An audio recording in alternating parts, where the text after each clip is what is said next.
Hi ವೀಕ್ಷಕರೇ, welcome to my channel ಮನೆ ಮಂದಿ ಊಟ.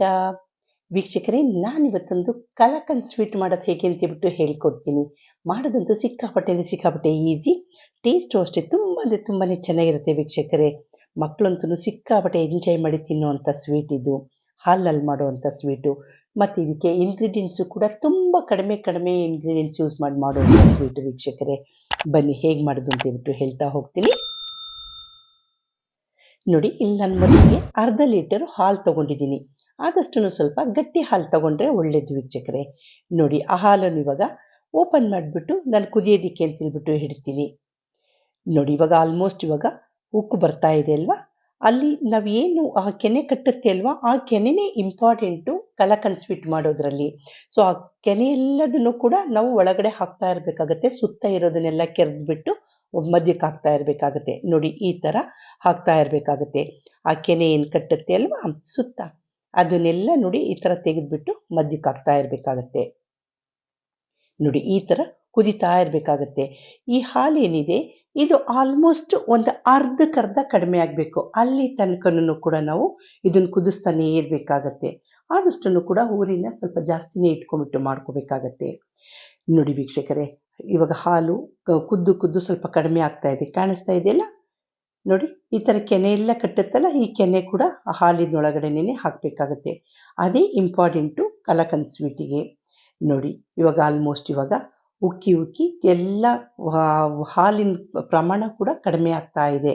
ನೋಡಿ, ಎಷ್ಟೊಂದು ಇದ್ದಿದ್ದು ಹಾಲು ಇವಾಗಲೇ ತುಂಬಾ ಕಡಿಮೆ ಆಗೋಗಿದೆ, ಕಾಣಿಸ್ತಾ ಇದೆಯಲ್ಲ.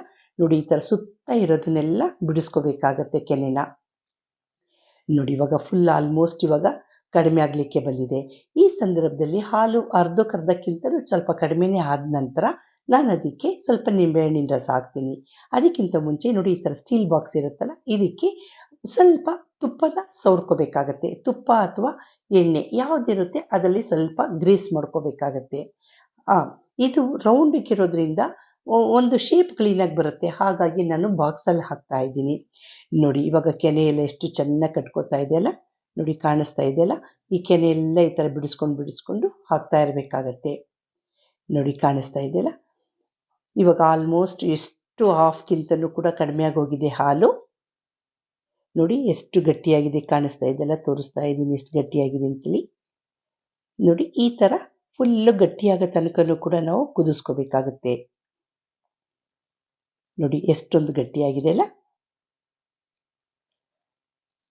ಈ ಥರ ಆದ ನಂತರ ಈ ಸಂದರ್ಭದಲ್ಲಿ ನಾನು ಏನು ಮಾಡ್ತೀನಿ ಅಂದರೆ, ನಿಂಬೆಹಣ್ಣನ್ನು ಒಂದು ಅರ್ಧ ಒಳಕೆ, ನೋಡಿ ಇಷ್ಟಪ್ಪ ಸೈಜ್ ನಿಂಬೆಹಣ್ಣು ತೊಗೊಂಡಿದ್ದೀನಿ, ಅದರಲ್ಲಿ ಅರ್ಧ ಒಳಕೆನ ಕಟ್ ಮಾಡಿಬಿಟ್ಟು ಇವಾಗ ನಿಂಬೆಹಣ್ಣನ್ನು ಹಾಕ್ತೀನಿ.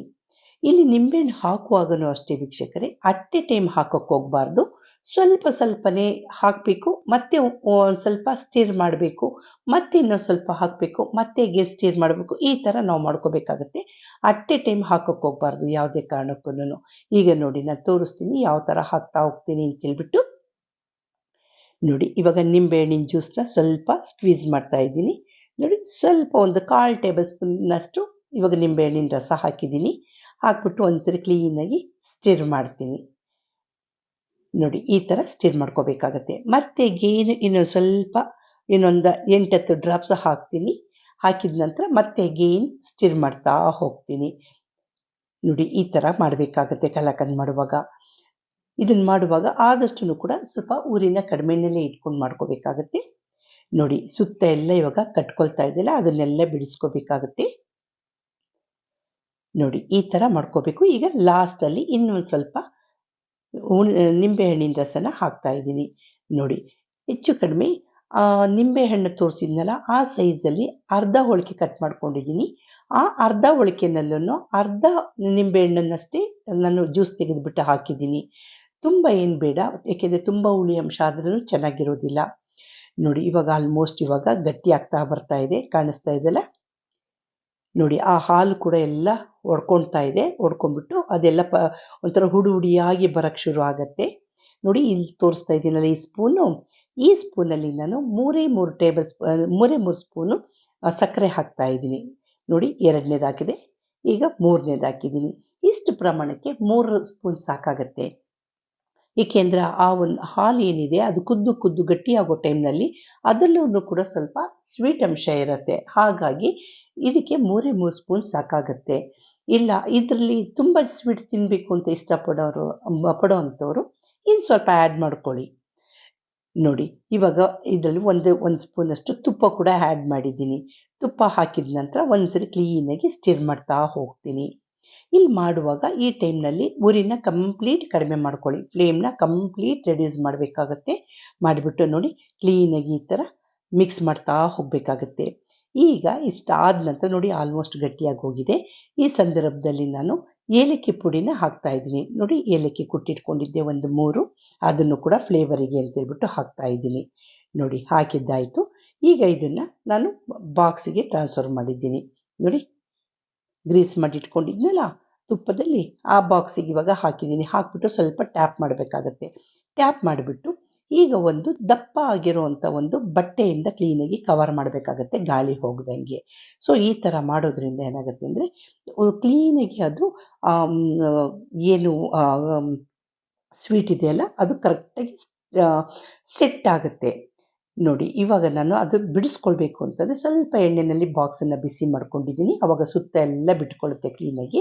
ಈಗ ಒಂದು ಚಾಕು ಸಹಾಯದಿಂದ ಇವಾಗ ತೆಗೆದಿದ್ದೀನಿ. ನೋಡಿ ವೀಕ್ಷಕರೇ, ಸೂಪರ್ ಡೂಪರ್ ಆಗಿರುವಂಥ ಒಂದು ಕಲಾಕಂದ್ ಸ್ವೀಟು ರೆಡಿ ಆಗೋಯ್ತು. ನೋಡಿ ಕಾಣಿಸ್ತಾ ಇದೆಯಲ್ಲ, ಸಿಕ್ಕಾಪಟ್ಟೆ ಟೇಸ್ಟಿಯಾಗಿರುತ್ತೆ ವೀಕ್ಷಕರೇ. ನೋಡಿ ಮಾಡೋದು ಕೂಡ ಎಷ್ಟು ಈಸಿ ಅಂದರೆ ಈಸಿ. ಆಮೇಲೆ ಇಂಗ್ರೀಡಿಯೆಂಟ್ಸು ಕೂಡ ನಾನೇನು ಜಾಸ್ತಿ ಯೂಸ್ ಮಾಡಿಲ್ಲ. ನಿಮಗೆ ಯಾವ ಶೇಪ್ ಬೇಕೋ ಆ ಶೇಪಿಗೆ ನೀವು ಕಟ್ ಮಾಡ್ಕೋಬೋದು ವೀಕ್ಷಕರೇ. ನೋಡಿ ಇವಾಗ ತೋರಿಸ್ತಾ ಇದ್ದೀನಿ, ಎಷ್ಟು ಚೆನ್ನಾಗಾಗಿರುವಂಥ ಒಂದು ಕಲಾಕಂದ್ ಸ್ವೀಟು ರೆಡಿ ಆಗೋಯ್ತು. ನೋಡ್ತಾ ಇದ್ದೀರಲ್ಲ, ನೀವು ಕೂಡ ಒಂದ್ಸರಿ ಟ್ರೈ ಮಾಡಿ. Thank you.